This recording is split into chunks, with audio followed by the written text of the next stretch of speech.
Next question ਹੈ calculate median from the following data.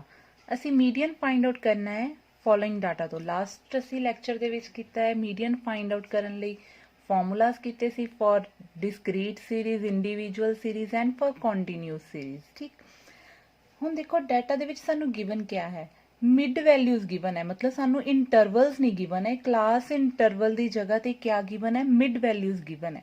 Mid values given है, frequency given है, but ये है तो कंटीन्यूस वाली। अगर सानू क्लास इंटरवल्स नहीं गिवन है, मिड वैल्यूज गिवन है, बट मीडियन के फॉर्मूले के अकॉर्डिंग सानू की चाहिए, lower limit n/2 minus CF upon F into H।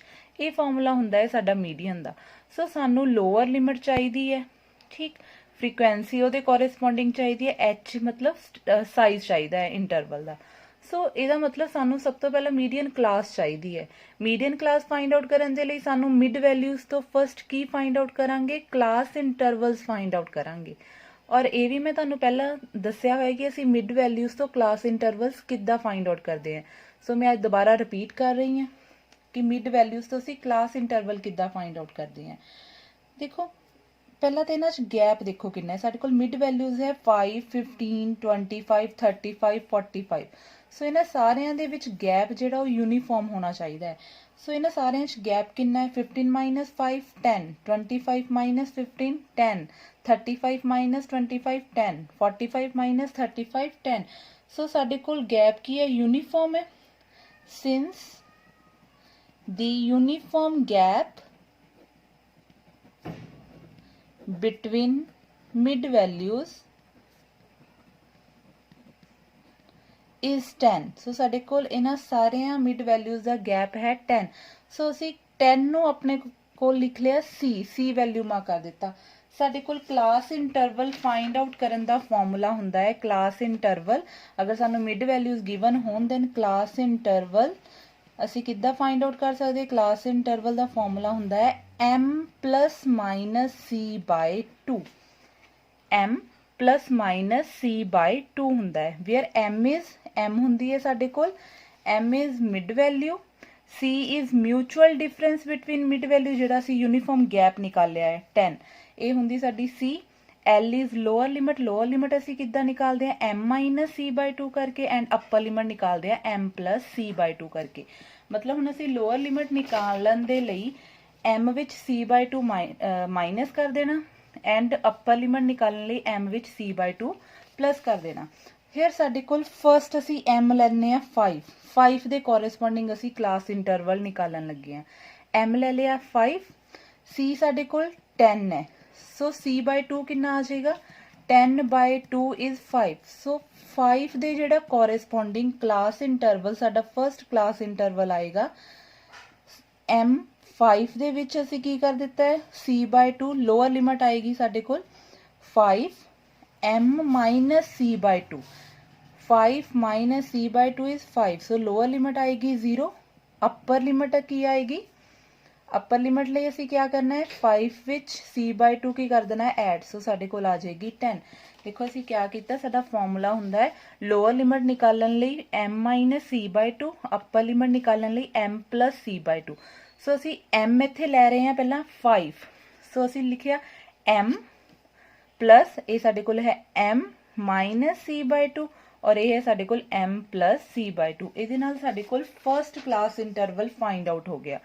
Second ਲਈ ਅਸੀਂ m ਦੀ ਵੈਲਿਊ ਸਾਡੇ ਕੋਲ ਕਿੰਨੀ ਹੈ 15, m है 15। सो 15 ਲਈ ਸਾਡੇ ਕੋਲ ਲੋਅਰ ਲਿਮਿਟ ਕੀ ਆਏਗੀ, 15 ਲਈ lower limit m minus C/2 ਸਾਡੇ ਕੋਲ 5 ਹੀ ਰਹੇਗਾ, 5 ਕਿੰਨਾ ਆ ਜਾਏਗਾ 10, एंड अपर लिमिट ਲਈ m है 15 प्लस C/2 ਸਾਡੇ ਕੋਲ है 5। सो ਇਹ ਆ ਜਾਏਗਾ 20।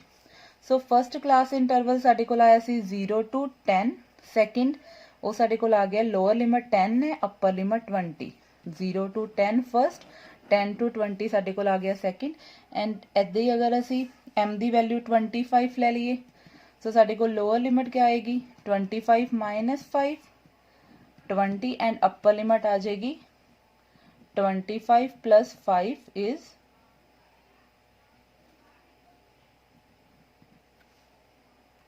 30।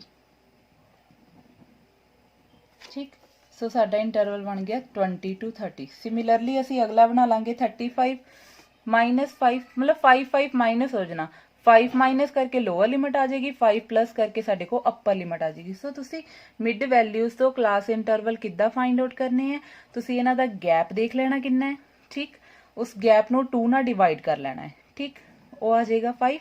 ਉਹਨੂੰ ਤੁਸੀਂ ਮਿਡ ਵੈਲਿਊ ਚੋਂ ਸਬਟ੍ਰੈਕਟ ਕਰਕੇ ਲੋਅਰ ਲਿਮਿਟ ਲੈ ਆਣੀ, ਮਿਡ ਵੈਲਿਊ ਚ ਐਡ ਕਰਕੇ ਅਪਰ ਲਿਮਿਟ ਆ ਜਾਣੀ।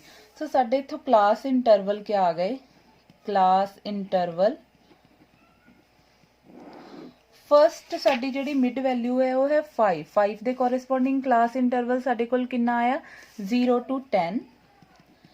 ਅਗਲੀ ਮਿਡ ਵੈਲਿਊ ਦੇ 10 to 20, ਨੈਕਸਟ ਹੈ 20 to 30, ਅਗਲਾ ਆ ਜਾਏਗਾ ਸਾਡੇ ਕੋਲ 30 to 40 and last is 40 to 50। ਮਤਲਬ ਸਾਡੇ ਕੋਲ c/2 5 ਆਇਆ, 35 ਚੋਂ 5 ਮਾਈਨਸ ਕੀਤੇ 30, 35 ਚ ਪਲੱਸ 5 ਕੀਤੇ 40। ਸਿਮਿਲਰਲੀ 45 ਚੋਂ 5 ਮਾਈਨਸ ਕੀਤੇ 40, 45 ਚ 5 ਪਲੱਸ ਕੀਤੇ 50। ਸੋ ਸਾਡੇ ਮਿਡ ਵੈਲਿਊਜ਼ ਤੋਂ ਕਲਾਸ ਇੰਟਰਵਲ ਆ ਗਏ। ਕੋਰਸਪੋਂਡਿੰਗ ਫ੍ਰੀਕੁਐਂਸੀ ਗਿਵਨ ਹੈ, ਫ੍ਰੀਕੁਐਂਸੀ ਹੈ ਸਾਡੇ ਕੋਲ 3 9 8 5 3। ਸੋ ਹੁਣ ਅਸੀਂ ਮੀਡੀਅਨ ਫਾਈਂਡ ਆਊਟ ਕਰਨਾ ਹੈ। ਮੀਡੀਅਨ ਅਸੀਂ ਲਾਸਟ ਫਾਈਂਡ ਕੀਤਾ ਹੀ ਸੀ, ਸਿਮਿਲਰ ਉਹੀ ਸਟੈਪ ਆਣਗੇ। ਅਸੀਂ ਫਸਟ ਕੌਮੂਲੇਟਿਵ ਫ੍ਰੀਕੁਐਂਸੀ ਫਾਈਂਡ ਕਰਨੀ। ਕੌਮੂਲੇਟਿਵ ਫ੍ਰੀਕੁਐਂਸੀ ਮਤਲਬ ਪਿਛਲੀਆਂ ਸਾਰੀਆਂ ਫ੍ਰੀਕੁਐਂਸੀਜ਼ ਨੂੰ ਐਡ ਕਰ ਦੇਣਾ। ਫਸਟ ਐਜ਼ ਇਟ ਇਜ਼, ਜਦੋਂ ਨੈਕਸਟ ਲਿਖਣੀ ਪਿਛਲੀ ਐਡ ਹੋ ਜਾਣੀ। 12 20 25 28 ਔਰ ਸਾਡੇ ਕੋਲ ਇੱਥੇ n ਵੀ ਕਿੰਨਾ ਆਏਗਾ 28 ਆ ਜਾਏਗਾ। ਸੋ ਅਸੀਂ ਕੌਮੂਲੇਟਿਵ ਫ੍ਰੀਕੁਐਂਸੀ ਫਾਈਂਡ ਕਰ ਲਈ। ਹੁਣ ਮੀਡੀਅਨ ਫਾਈਂਡ ਕਰਨ ਲਈ ਫਸਟ ਅਸੀਂ ਕੀ ਫਾਈਂਡ ਕਰਾਂਗੇ, n/2th ਆਈਟਮ। n/2th ਆਈਟਮ, ਹਾਂਜੀ n ਕਿੰਨਾ ਹੈ 28/2th ਆਈਟਮ ਕਿੰਨਾ ਆ ਜਾਏਗਾ 14। ਸਾਡੇ ਪਾਸ ਆਇਆ 14। ਹੁਣ ਅਸੀਂ ਦੇਖਣੀ ਕੌਮੂਲੇਟਿਵ ਫ੍ਰੀਕੁਐਂਸੀ 14। 14 ਕਿੱਥੇ ਲਾਈ ਕਰਦੀ ਕੌਮੂਲੇਟਿਵ ਫ੍ਰੀਕੁਐਂਸੀ 14 ਇੱਥੇ ਲਾਈ ਕਰ ਰਹੀ ਹੈ। ਇੱਥੋਂ ਅਸੀਂ ਨੈਕਸਟ ਹਾਇਰ ਲੈਣੀ ਹੈ। ਨੈਕਸਟ ਹਾਇਰ ਸਾਡੇ ਕੋਲ ਕੀ ਬਣ ਜਾਏਗੀ ਮੀਡੀਅਨ ਕਲਾਸ। ਸੋ ਸਾਡੇ ਕੋਲ ਮੀਡੀਅਨ ਕਲਾਸ ਆ ਗਈ। ਮੀਡੀਅਨ ਕਲਾਸ ਸਾਡੇ ਕੋਲ ਕਿੰਨੀ ਆਈ, ਮੀਡੀਅਨ ਕਲਾਸ ਆ ਗਈ 20 to 30। ਸੋ ਸਾਡੇ ਕੋਲ ਮੀਡੀਅਨ ਕਲਾਸ ਆ ਗਈ। ਸੋ ਲੋਅਰ ਲਿਮਿਟ ਆ ਗਈ ਇਹਦੀ 20। ਹੋਰ ਸਾਨੂੰ ਫਾਰਮੂਲਾ ਅਪਲਾਈ, ਫਾਰਮੂਲਾ ਸਾਡੇ ਕੋਲ ਹੁੰਦਾ ਹੈ L plus n/2 minus CF।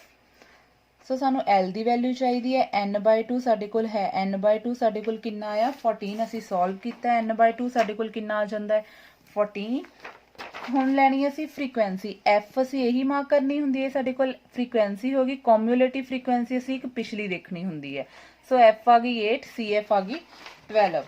f is 8, cf is 12। ਸੋ ਫਾਰਮੂਲੇ 'ਚ ਵੈਲਿਊਜ਼ ਪੁੱਟ ਕਰ ਦਿਓ। ਦੇਅਰਫੋਰ ਮੀਡੀਅਨ ਆ ਜਾਏਗਾ, median is L plus n/2 minus CF upon F into H।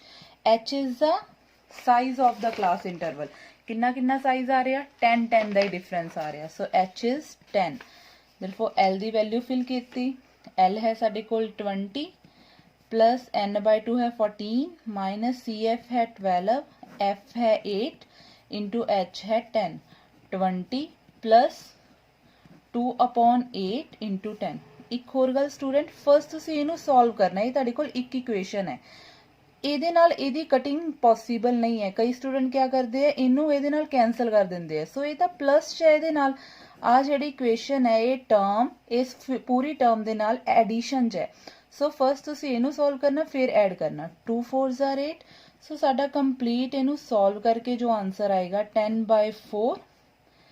So total solve ਕਰਕੇ ਸਾਡੇ ਕੋਲ ਆਏਗਾ 22.5। ਇਹ